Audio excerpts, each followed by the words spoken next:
So thank you very much for being here at this special reading. For me, it's a special honor to present this author and this book for you. Silence is My Mother Tongue. That is the title of the novel we want to talk about and learn about this evening.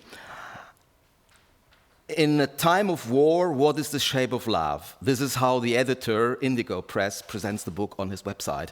But for me, when I read the book, there is so much more to find in it, because it is about flight and migration, certain, but also about finding refuge and getting rooted.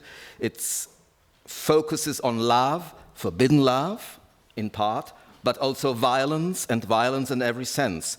It's about ancestral traditions and servitude, but also about unfilled dreams, regained freedom, and new horizons. And finally, and maybe first, because it includes all this, it talks about language and silence. And by the way, speaking of silence, let me ask you please to mute your mobile phones. That would be very kind of you. So, this book, dear Sulaiman, impressed me very much, not only because of the themes you talk about the topics you present to us, but not least also through its variety of styles and perspectives I found in it and I discovered. We will hear later some samples, obviously, and I'm very honored that I can introduce its author to you at this occasion. But let me first, dear Sulaiman, give to the audience some basic information about your biography. So, Sulaiman Addonia fled Eritrea as a child with his mother and siblings following the Hajar massacre in 1976. He spent his early life in a refugee camp in Sudan following that event, and then he spent his early life in a refugee camp there, and in his early teens he lived in the city of Jeddah in Saudi Arabia. I hope it pronounced it correctly. It's good enough. Okay. This is a very diplomatic answer, thank you. Then, still as a minor, you arrived in London together with your brother Saleh, who is 2 years older than you, and who is a writer too, by the case. But at that time, both of you arrived in the UK, obviously, without speaking a word of English, which is a very important fact to recall, because now we are here talking about a book you wrote in English. But obviously that quickly changed, and finally Sulaiman Addonia went on to earn a Master in Development Studies and a Bachelor of Economics. Silence is My Mother Tongue is already his second novel from 2018. And 10 years before, he published already the novel The Consequences of Love, which was shortlisted for the Commonwealth Writers' Prize and was translated into more than 20 languages already. And the German version is available under the title of Die Liebenden von Jeddah. I was told that there are no more copies left of both of the books, so maybe tomorrow you will have the occasion. And it's not correct? There's one. One left. Two. Two. In English. Okay. And I hope that one day, not so far in the future, we will have also a German translation of this. And finally, as a final detail, Sulaiman Addonia currently lives in Brussels. And we will have the time to talk about this. So let's talk about not first your novel, because I wanted to ask you something. Life ain't so bad at all if you live it off the wall. These are two lines from Off the Wall by Michael Jackson, a song taken from the album of 1979 at the same name. Why do I quote it? You presented a playlist with your favorite songs on the website of Indigo Press. songs and music pieces that you love, going from Miles Davis, Cesaria Evori to Umu Sangare, Teddy Afro, and many others. And I invite you later to discover it on the website of the editor. But Jackson's song is the first in this list, and I would like to ask you, why? What does this song mean to you, and is there a connection to the novel?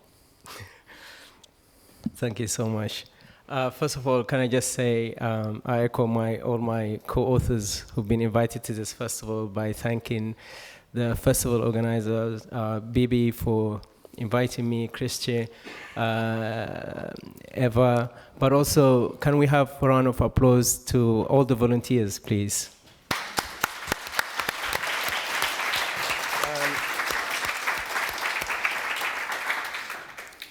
I have a special connection to dance, and to Michael Jackson in particular. Michael Jackson, when I came to the UK, I was underage and with no family. And I remember I used to be given £17 a week to live on. And one day, and so I used to live at a place called YMCA, and you have to give 15 out of the £17 for, because it was a hostel, you didn't have a place to cook. So you give to the kitchen 15, and then you get breakfast and dinner, no lunch. And so one day I was walking, it was in Croydon at the time, and one day I arrived in Victoria from Croydon to see friends, and I saw Michael Jackson album, which costed, I think, $14.99. And so I had the option between buying it or starving, but buying it and dancing. And I chose buying it and dancing. And I remember I was incredibly hungry, but I was dancing all the time. And so to me, Michael Jackson is an evocation of a time, a place, an incredibly difficult moment in my life, but also you have to live with what you're given. And I kind of developed that, not by myself, but by actually, in the refugee camp, for example, by watching people, adults, and going on about their lives, despite or in spite of all the difficulties. And so dancing is very important to me. As I was writing Silence again, and I couldn't sleep, I would just get 2 hours or 3 hours, and and I used to go to my living room, 3 a.m., everyone around me is asleep, I would dance, I would put the music on, I would, take my clothes off and celebrate the fact that my body is here and I'm here, I'm alive.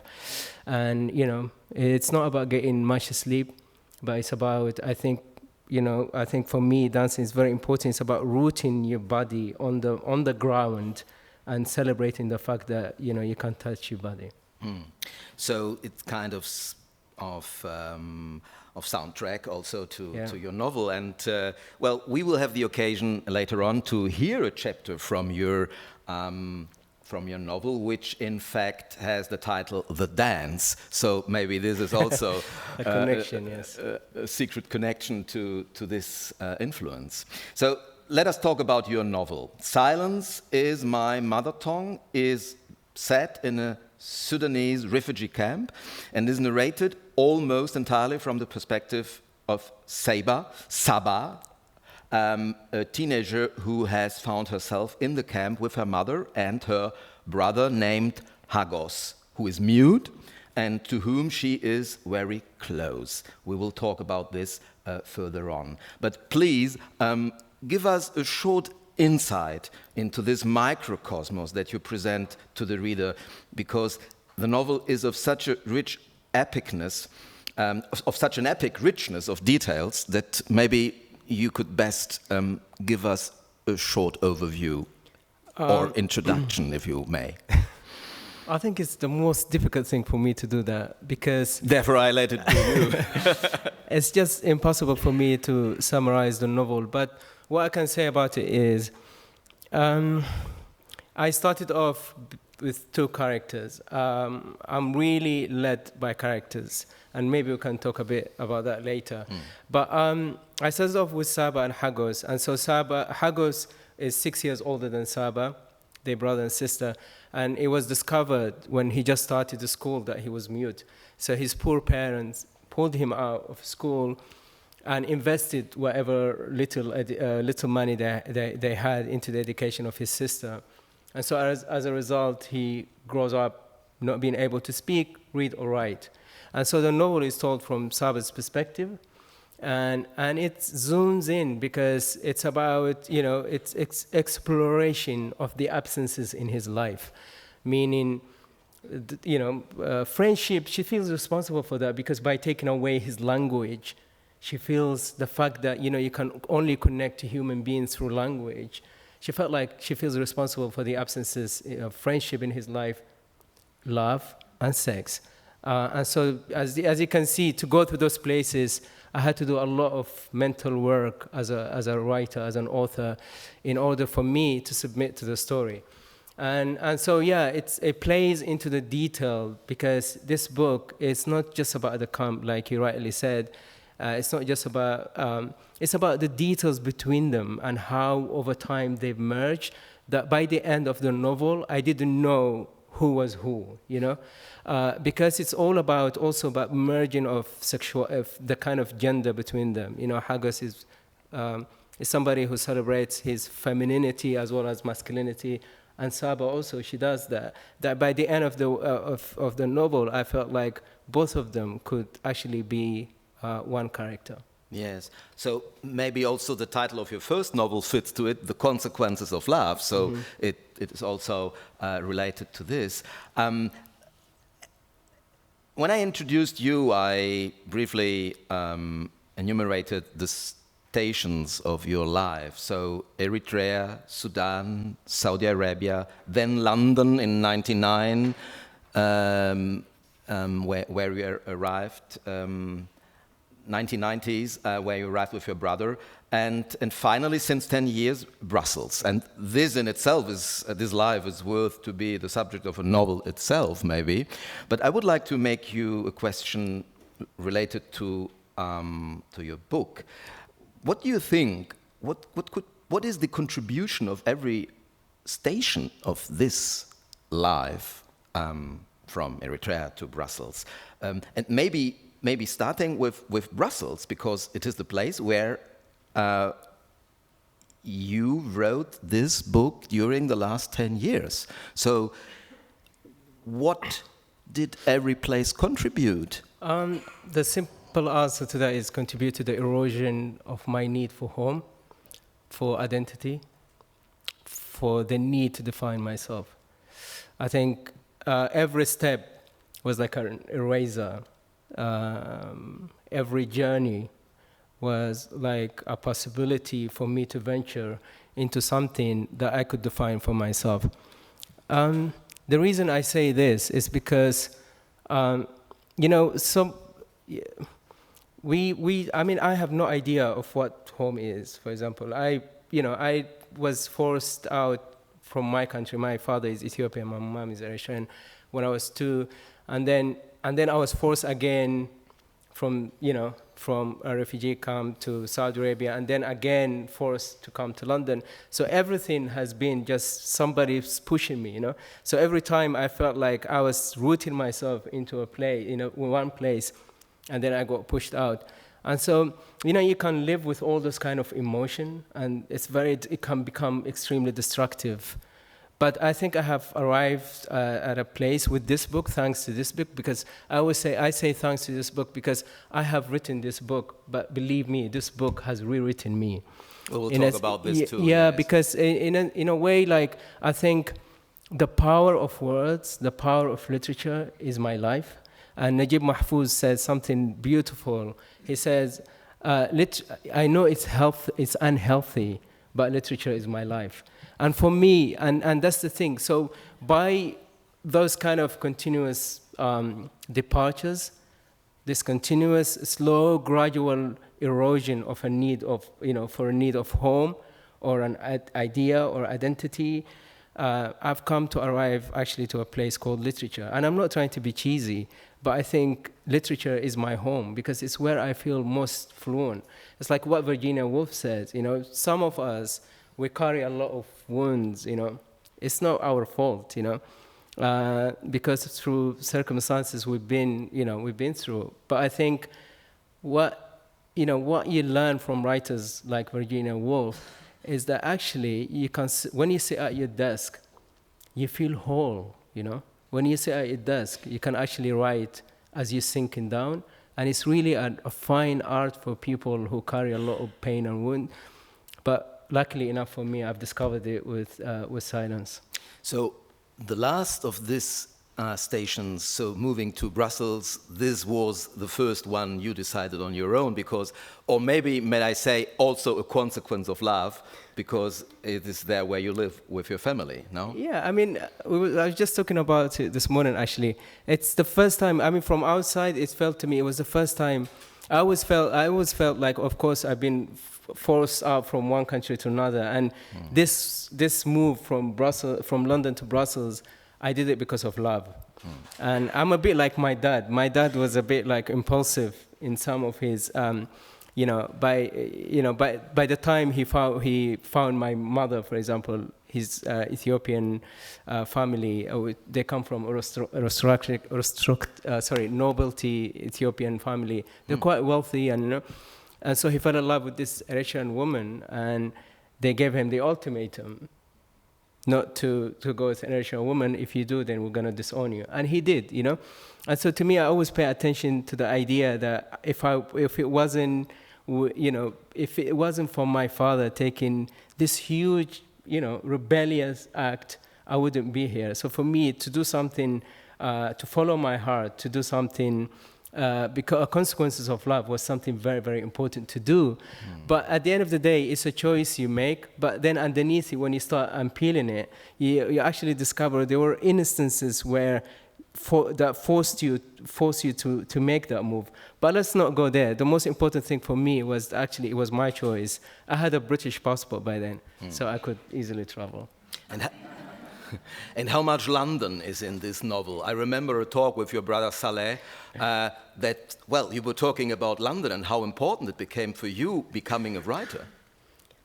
Yes, it was very, very important because, the city in itself. I mean. The city itself. I mean, if an immigrant, they tell you, like, you don't assimilate, you don't this. And so my brother and I, it was actually my brother's decision. When we came to London, he said to me, look, we both were like underage. He said to me, if we stay in London, we're going to be pretty much attached to the Eritrean Ethiopian community.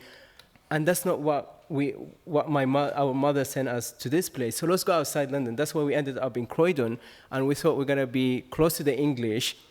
But the English closed the doors. So my brother and I were like just looking at each other, just him and I, and we didn't have company. And so for me, and that's when we talk about languages. For me, yesterday somebody, I can't remember who it was, who said actually, Sarah actually, she was, who was talking about speaking to yourself. And that's what I did. I started, through loneliness, I was pushed to walk the street of London and talk to the buildings. And so there's amazing revelation, when you just walk and you kind of let yourself go, and you discover actually, a tree has its language, a building has its language. It's not just human being. And so for me, yes, English people have closed their doors, but London open is hard to me, and that's important. Well, let's dance. Yeah. Let's read the chapter from your book, The Dance, and we will read it in 3 sections. Yeah. So we start just with section 1. Yeah.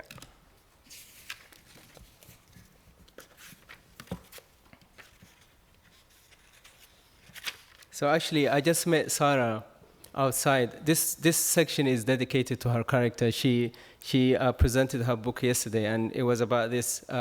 Can you say the complete name again, maybe for Sarah, those who weren't there? can you remind me, Bibi, Sarah? Yeah. Okay, here you go. And it was just a beautiful character, about 74 years old woman, and so I felt like I loved what she read, and I felt like I can return the favor, and not to outdo her, but to kind of just give her something of love from Sudan to California. So this section, as you can see, is towards the end, so there's no plot in the book. Nothing to spoil for you. So Saba is the main character, as we discovered, and she's walking around the camp after she'd taken her bath. Saba took a stroll and found herself outside Jamal's hut. The entertainer was sitting with the two old men, the Asmarinos, in colorful cardigans, and Zahra's grandmother.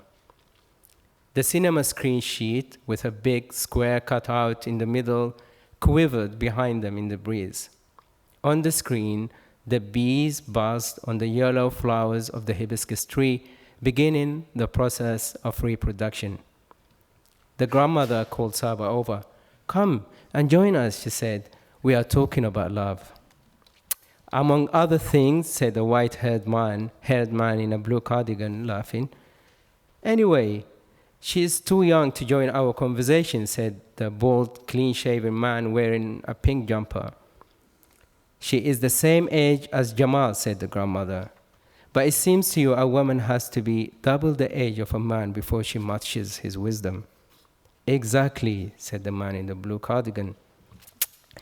The man in pink nodded, and turning to Saba, he said, "Signorina, I'm too old to stand up unaided. Please come and help me." "How come this grandmother here would need no help and she is older than you?" said the man in the blue cardigan. "It's not the years that weigh one down," said the man in pink, "but the numbers of lovers in one's heart." The grandmother laughed. "The weight of the one true love I had in my heart would outweigh all your encounters," she said. So after she helped him to stand up, the old man bowed his head at Saba and kissed her hand. "Signorina," he said, "forgive this foolish old man for assumptions unnecessarily made under the duress of bad company. All this effort to say one simple thing," said the man in the blue cardigan. "Indeed," said the man in pink, "I am a man of my time, and in our time we treated women like goddesses."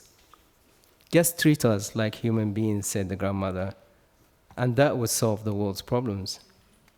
Saba sat down next to the grandmother, who took her hand. "Anyway, let me go back to what I was saying," she said. "The power of love erases all differences. It humanizes us and brings our energies, spiritual, physical, to one combined force. When we make love, we are meant to be one." The two old men shook their heads. Scusa. Turning to Saba and Jamal, the grandmother asked, "And what about you? What do you think about love and its fruits that ripen in the bodies of lovers?" And now she's asking these two, said the man in pink. "They don't even know how babies are made." The man chuckled. Saba and Jamal exchanged glances before looking away from each other. "Ignore this old man," said the grandmother to Saba and Jamal, "but for fairness, just as the old impart their wisdom, the youth must share the lyrics of their fantastical imagination with the old." "And what are we going to do with this?" asked the man in the blue. "At our age, what one needs is more sleep, not excess alertness." The man in pink lit a cigarette that he passed to the grandmother. "Do the honor of passing the flame of love to the next generation then, my brat," he said. The grandmother took a long drag to satisfy her young heart, she said, before passing the cigarette to Jamal. "Jamal," she said, "tell me, and don't be shy, I have heard it all. As a farmer, I have sown the seeds of desire in my skin at the same time as I planted my land with pumpkin seeds." Saba turned to Jamal when she noticed him staring at her. He looked away quickly. He hooked a foot around the stool, put his hand inside his pocket, and took it out again. "I can't say," Jamal said, shaking his voice. "I can't say." "Well," said the grandmother, "I hope I will be alive when you are ready to talk." Jamal scrambled to his feet and went round to stand behind the white sheet. "Let me tell you this story," said the grandmother. On my wedding night, when we retreated to our bedroom, my husband dimmed the light and stood naked in front of me. He expected to jump on me. I said to him, I want a lover. So I made him lick my toes that night and my fingers the next evening. And the third night he spent discovering the length and the width of my back. Like this, I made him make love to every bit of me. There is no virginity, I told him. No one is virgin only once.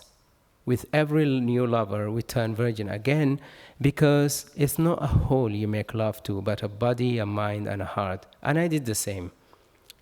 I remember when I parted his buttocks, how he protested. God bless his soul. You don't fuck me, I said. We fuck each other. To be honest, he dropped his guard with one gentle stroke. Men are like that.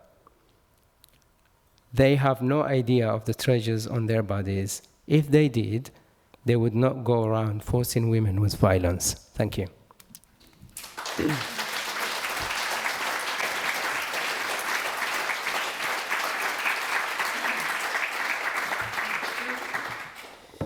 So let me give one detail about this chapter, because you are quoting some Italian Yes. some Italian words, and well, to those who maybe not know, but Eritrea was from 1880 to 1947 an Italian colony under Italian dominion. So it plays it has a certain importance. And also there's a chapter called Cinema Silenzioso, silent cinema, and this whole story about a cinema to be built in a refugee camp. This is another important topic of the book you will discover when you read it. And there is a name you quote, which is also very important, Mebrat. And I learned that your full name, when you write it down, is Sulaiman S.M.Y. Addonia. Can you explain this to us? I can, and it's really important. I was struggling with this idea that because my father died when I was 2, and then my mother was, she's an extremely beautiful woman, and she could have remarried, but she have decided, no, I'm gonna look after my kids, and that's why she left us with our grandmother in Sudan to go and work in Saudi Arabia. So I struggled with this idea of, why do I carry my father's name, and he left my life when I was 2? So your father's name was? Addonia. And why, it felt just so unfair on my mother, who did everything, who, can you imagine for a parent like her to leave me when I was 3, to deprive herself of a child, to go away so that she can work and take us out of a refugee camp, No, she didn't marry. And, so she sat with those kind of emotional, physical, sexual frustration all her life. And then on my name, it was just Sulaiman Addonia, So I thought, this is not right. And so I wanted to formally change it to Sulaiman Saadia. So remember her name is Saadia. Saadia Mebrat Yusuf. The reason Mebrat is the grandmother, because she also was responsible. When my mother was away, it was my grandmother who actually, on a day-to-day basis, she became my mother. And Yusuf was my grandfather who was there also. So this is it. My upbringing, the reason I'm here, it's an effort of collaboration from many people who came together. It wasn't just just a father.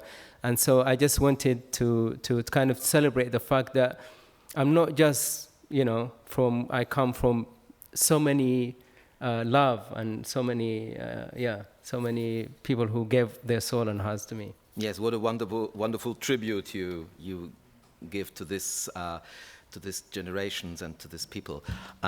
So, talking about Saba and Hagos, they have this utterly fascinating and really close relationship. Now we heard about about that already, and this close relationship in which they merge and in which gender roles are turned on their head.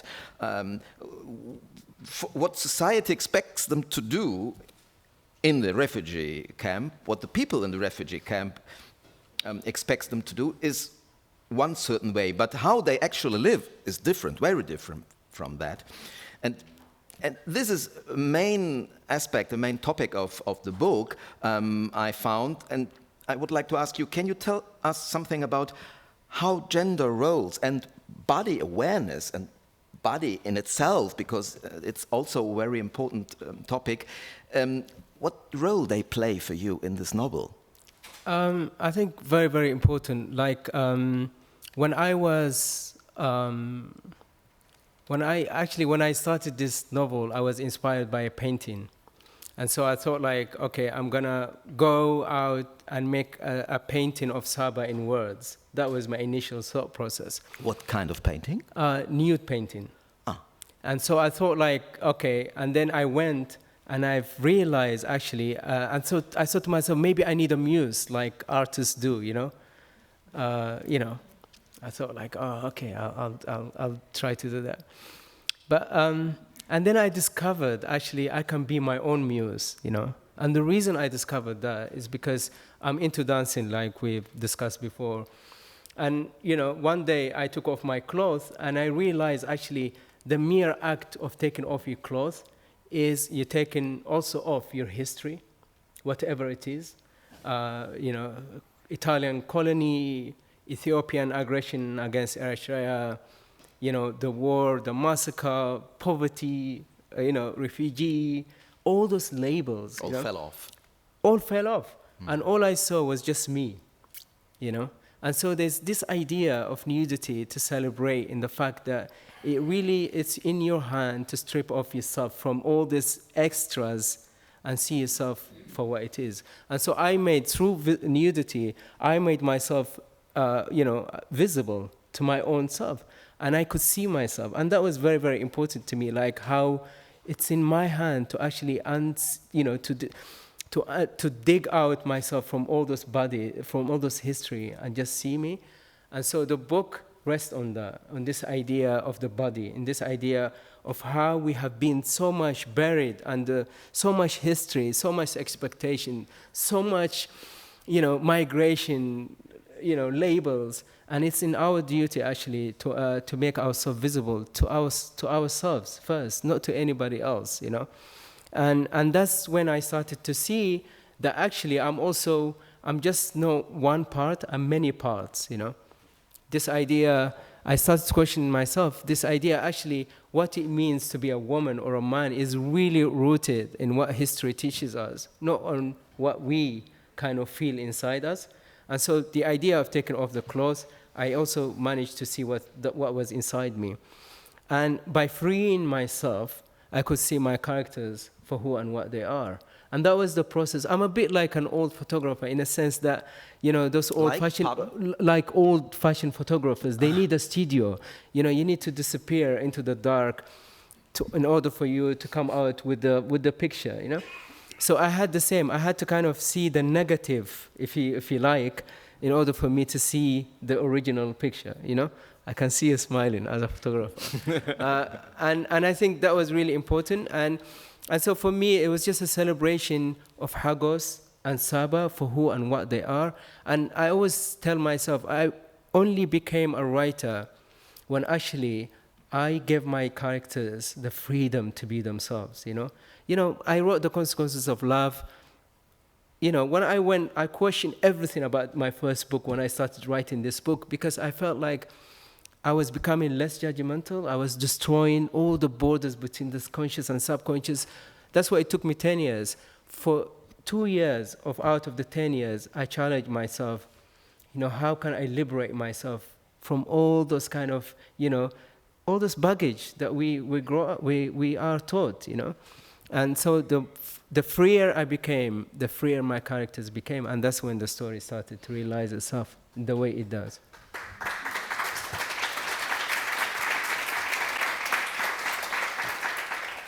But There is another side of body you tell, another history of body you tell in this book. You narrate quite a couple of harrowing episodes, and you do it pretty explicitly. You look at rape, at child abuse, at female genital mutilation, but also at homosexuality and how people fight for their way of life, of sexual life, against all odds and dangers. I admit it was not always a comfortable reading for me, and I, as a reader, needed some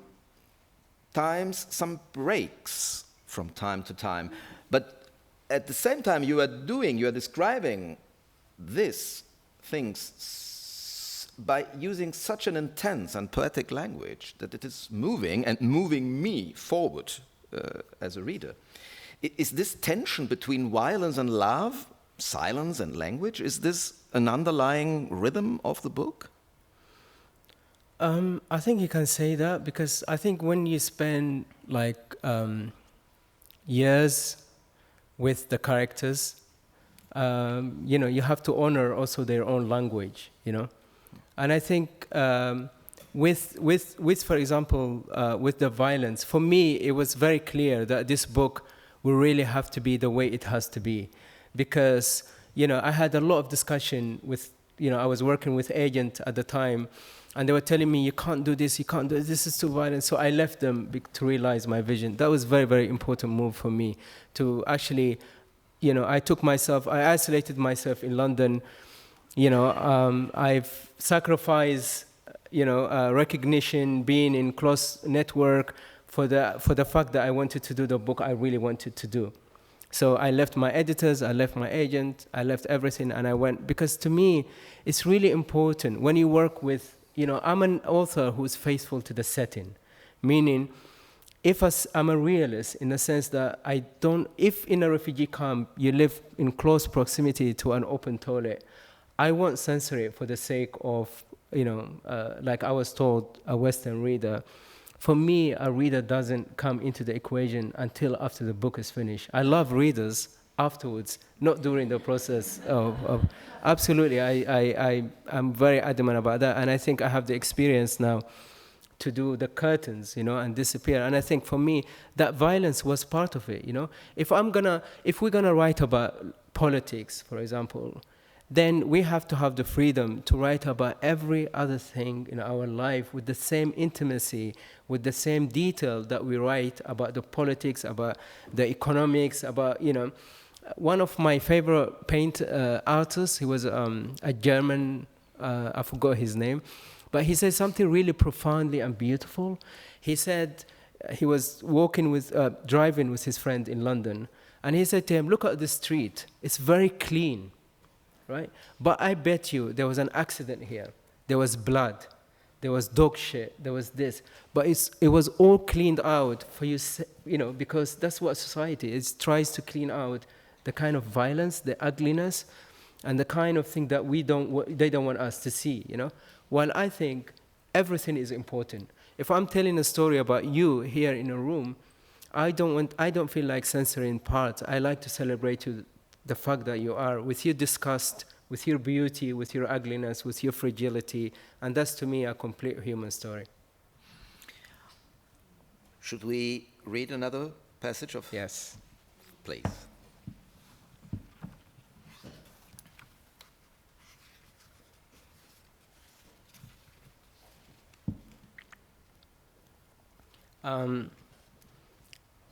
So still from the chapter, yes, the dance, yeah. We're sticking to the dance today.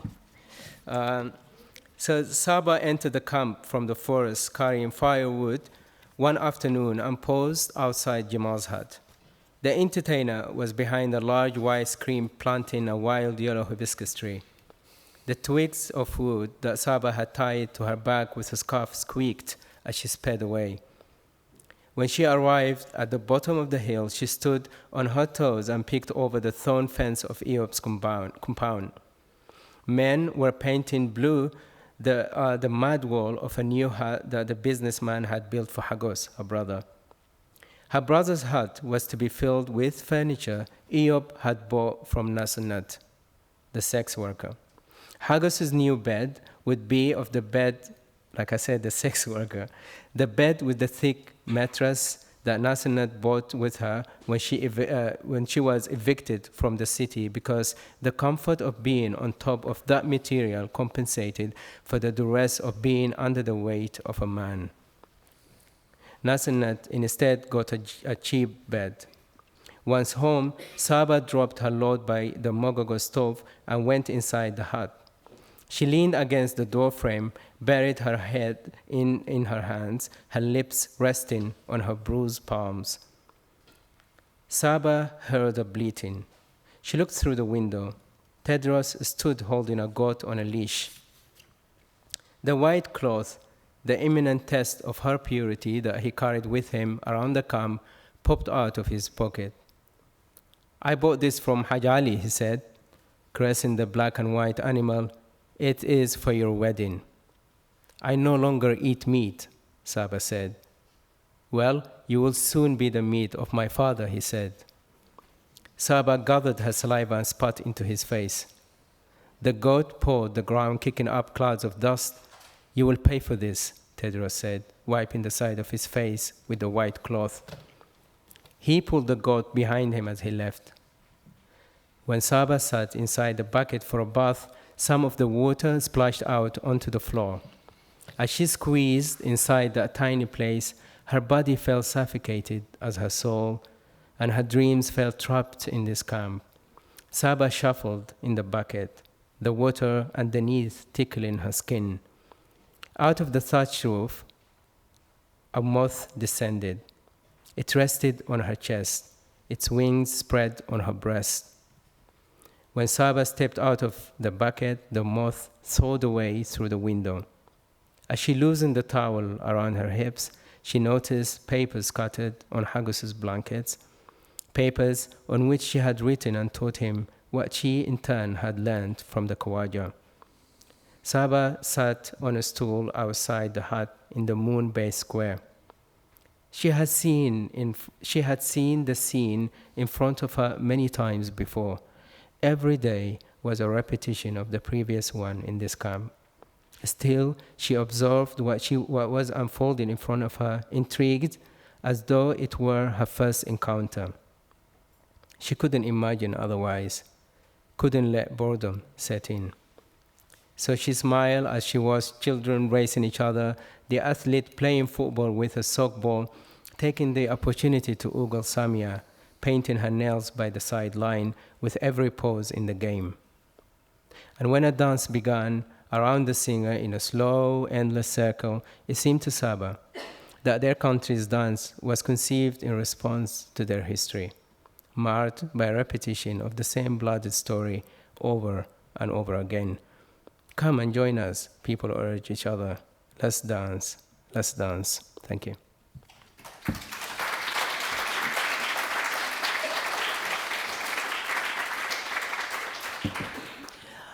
I am introducing you. I mentioned this massacre of Hajar, on which you can find very little information on the web.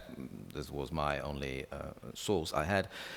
In this Eritrean town near to the borders of Ethiopia and Sudan, in 1975 and 76, hundreds of villagers were machine-gunned in front of the river Setit to prevent escape.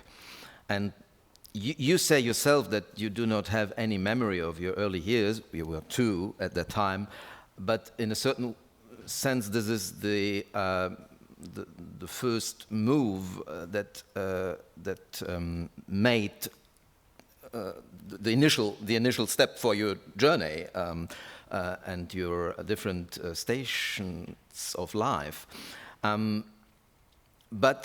So this book is not an autobiographical book, but obviously it is about also your experiences and your memories in a certain way. You said once, writing as an act of memory is painful. You said this in a very interesting talk on this topic you once had with your brother Saleh, who is a writer too, as I said. And it took you 10 years to write this novel, and you told me before that this process of writing itself would be worth to write a book about it, and maybe this book will come one day. But maybe can you tell us something about this process and about memory and writing? It's very interesting. I mean, in the massacre, for example, I was tied to my mother's back when the Ethiopian Dark Army started machine gunning my Ethiopian family and Eritrean in the village. So to me, it's very difficult to deal with a gigantic event like that. It's not that I can't find the words. I'm a writer. I can, I've written, I think, 5 books to write this book. I mean, people say a human body is made up of whatever percentages of water. I think my body is made up of 90% of words. I have so much words inside me. It's unbelievable that sometimes I walk and, I walk at night and I walk and I write stories in my head, and they stay there, And I think some of those memories, like the massacre or the way my father was murdered, for example, are all like in my head. And one day I was listening to Cesaria Evora, like I always do. I have no idea what the hell she says, what she sings about, but there's something about this woman that moves me so deeply. She reminds me a lot of my grandmother, when she said, like, when I used to see her actually as a child, and she used to wrap a scarf around her waist. And she used to do that because she has so much pain, but she didn't want to sacrifice her elegance and tall walk, So she will wrap her scarf around her and still walk tall. She was a tall woman, very amazing and very beautiful. And I think I've inherited this idea of how to walk with wounds while being extremely elegant. I think that's very important. It's not about hiding your pain or the memories, but I think it's about giving them a different home in your body, and that's what I learned from her. And that's why I think certain memories, you can't really find the right words to express them.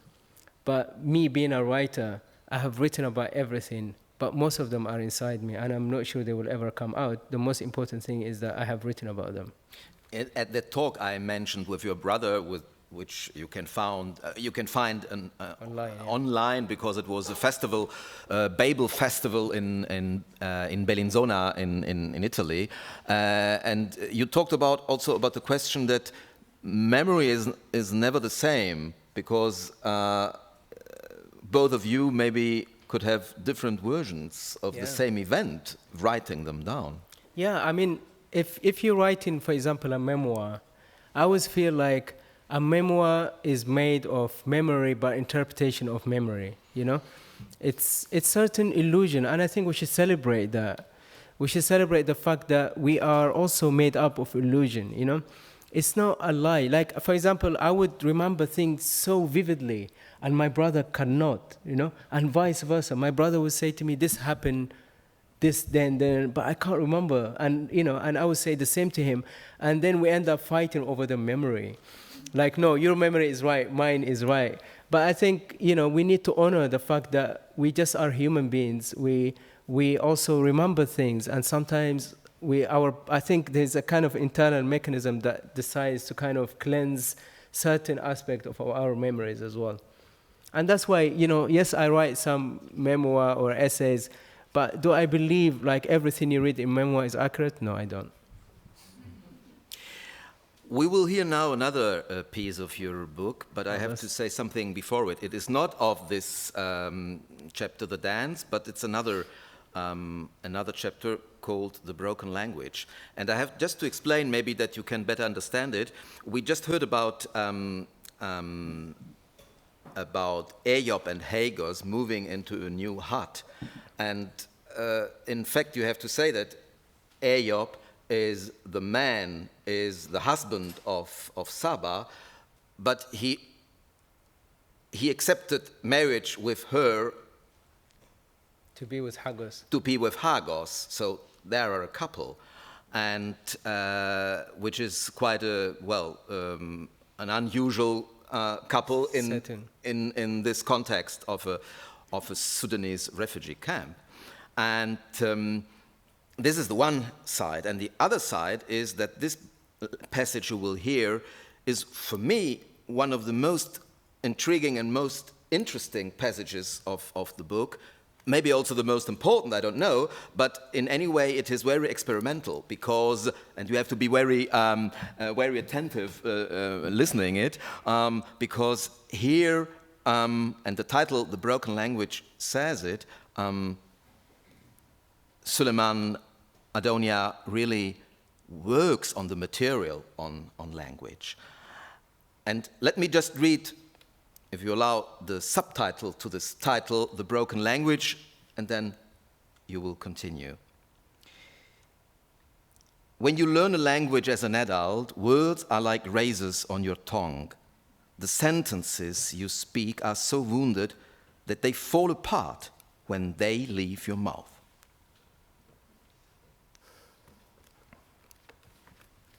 Thank you. So this is how I really used to speak when I first came to England. This is another aspect, yes. You know, I felt nobody could understand what I was saying. So this is dedicated to all those people who are forced to move to new places and they feel they are not understood. But also, it's in a way, the language isn't just about spoken words, it's also about misplaced feelings and emotions. So this is also dedicated to those people who probably love someone and they don't have that love returned. And you don't have to understand because it's very, very difficult. And for me, I will make mistake reading this. It's so difficult to read. I had to convince him to read it, but I'm I didn't want to read it, grateful actually. that you do it. Yes. But I just try to enjoy the rhythm, if you can, if there is any. Go on. Okay. Remember this, I well. Hagos me fight had, Hagos do run. Follow I him field of landlord arrive. Clouds sudden come, rain see I Hagos run here there. Follow him I. Find he room to our landlord belongs, Hagos ingo. To window go, I take look, high shelves everywhere, books big. Now see I why this room close always. No one income, workers told were. Hagos wet cloth take off. On chair put he. Book, left this book, notice I no words, has pictures only. Cry want I, never Hagos see happy as this. When I sudden voice hear, Dega's name is Hagos, fell the book to the floor. Look for his clothes. No, wait, say landlord.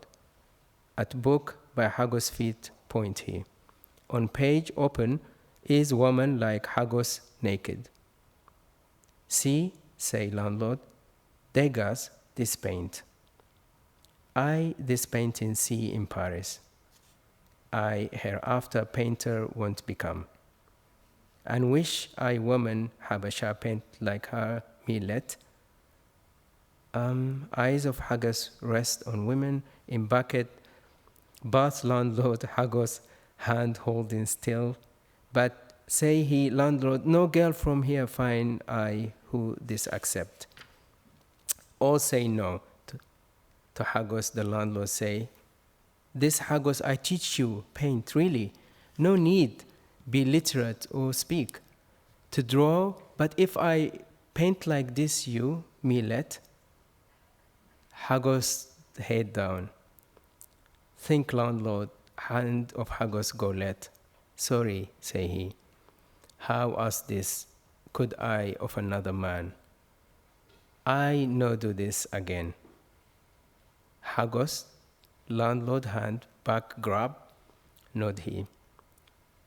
You me let paint you? Hagos nod. Landlord cry. I cry.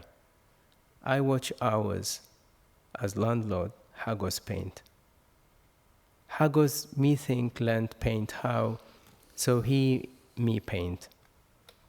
See this nude white me is. Hide me black in skin of Europe. Us free become, I think when hide not art. One day Hagos paint me as me is, black with all wounds. Thank you.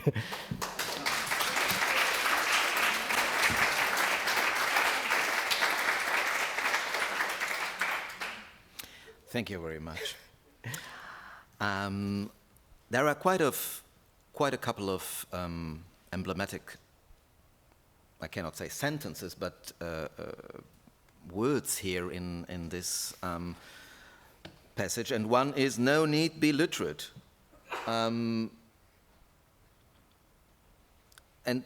finally, I would like to come to a project of you, which is very important. I passed on introducing you, but you are living in Brussels, as I said, and there in Brussels some years ago, I don't know exactly. Last year. Last year only, okay.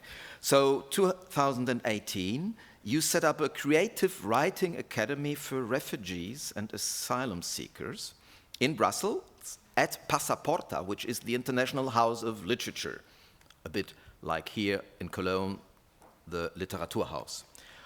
And together with other writers, you organize there courses and master classes for those who want to write, but still do not know how. Also because, well, they are not used to it, or they lost their language, if I may so, or their language is broken because they are in a new context of life with new conditions of language. You quoted this, you said this in a tweet I found. No, excuse me. Entry requirements, it's on the website. Entry requirements, only enthusiasm and discipline, both the backbones of writing. And on Twitter, what you wrote on Twitter I will quote after. But first, tell us something about how the idea was born and how the project works. Well, the idea goes back to when I first came to London, and I just felt like, you know, when you arrive at a new place, the first thing you get is clothes, a place to live, and some money. And I think for me anyway, it was extremely, I wish looking back, I had a place to go and write and celebrate, and also celebrate the fact that I have so much to say, you know, about myself, about 5 minutes, about myself and about, you know, about the things I was going. But there wasn't any place like that would accept me with my so-called broken English or my own language that I came with at the time.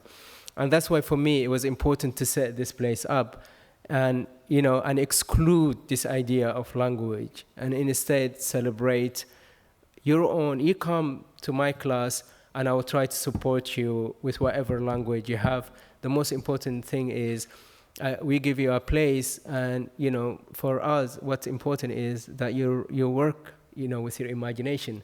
And our stories, the stories that have been written, are extremely incredible. We have science fiction, memoir, and students coming from not from Pakistan, but from Iraq, from Syria, from Ethiopia, you know, Senegal.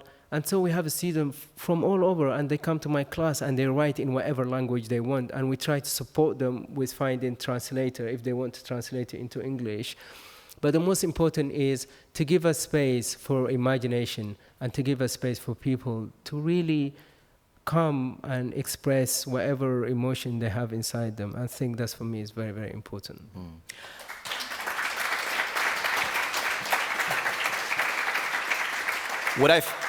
What I found interesting in this also, the fact that, if I allow, I have here in Cologne, I run a project which is a bit similar to yours, because 5 years ago I founded here an intercultural writers cafe called Fremdworte, with a big O, where I welcome also refugee writers or journalists to get in contact with German writers. So I understand the importance of this kind of networking and empowerment. And on Twitter, if I may quote you, you wrote about this Writing Academy: no need for a voice for the voiceless. We all have our own voice, and we all are capable of representing our stories. This is a very beautiful sentence, and it fits perfectly to the context. We are here with this festival celebrating the voices of Africa. I have, at the end, before we just read the last little passage from your book, I have a personal concern. At this occasion, I would like to remember someone who passed away some weeks ago only, and who would really be very, proud to read a book like yours. I'm talking about Theodor Wonia Michael, and if you don't know his name, Theodor Wonia Michael was born in 1925, so he experienced all the time from the Republic of Weimar during the Nazi regime to now, and he was a black writer in German. So his book, he wrote, his autobiography is Deutsch sein und schwarz dazu, being black and German. And I recommend you very much this book, which is also translated into English and into French. And he died at the age of 94, 2 weeks ago, approximately. And I just wanted to dedicate this moment to his, because he was also part of our project with Fremdworte, and I appreciate very much what he contributed to the project and his wisdom and experience as a people of color, a writer, a German writer here in our time.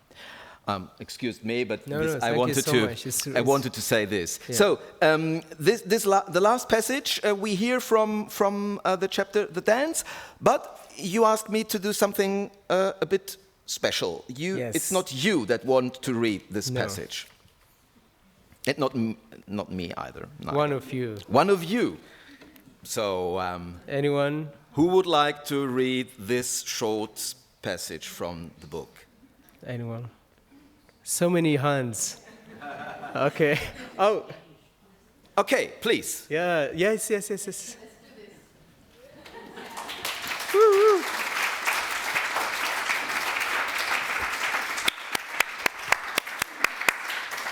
You can sit on my chair. I'm making up for it. Sit down, please. So, can I just know your name? Ebise. Ebise. So. Yes. Which one? Please. Oh, you're kidding me. Yeah.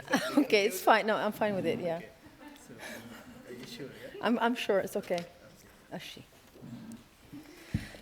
It's explicit, apparently.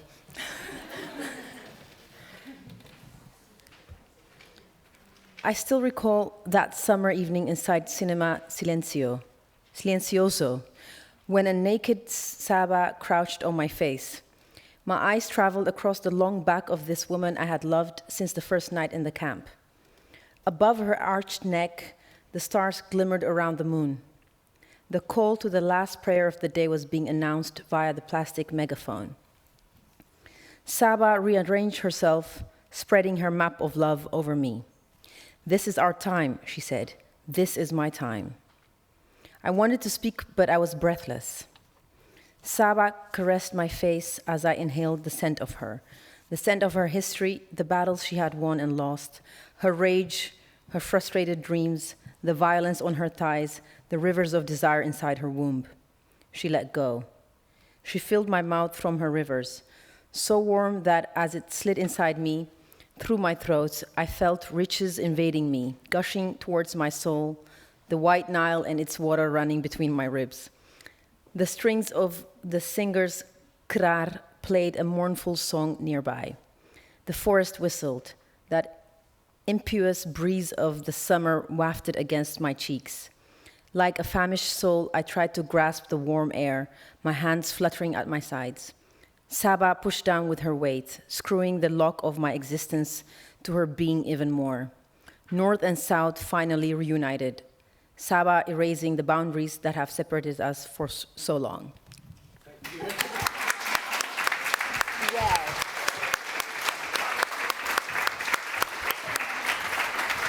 She's brave. Thank you so much. Thank you very much, Ebise. So, this is the end of our reading. I thank you very much for being here. We still have the occasion after, or you will have the possibility to make some questions to Sulaiman, Addonia. We will be here. Still some moments.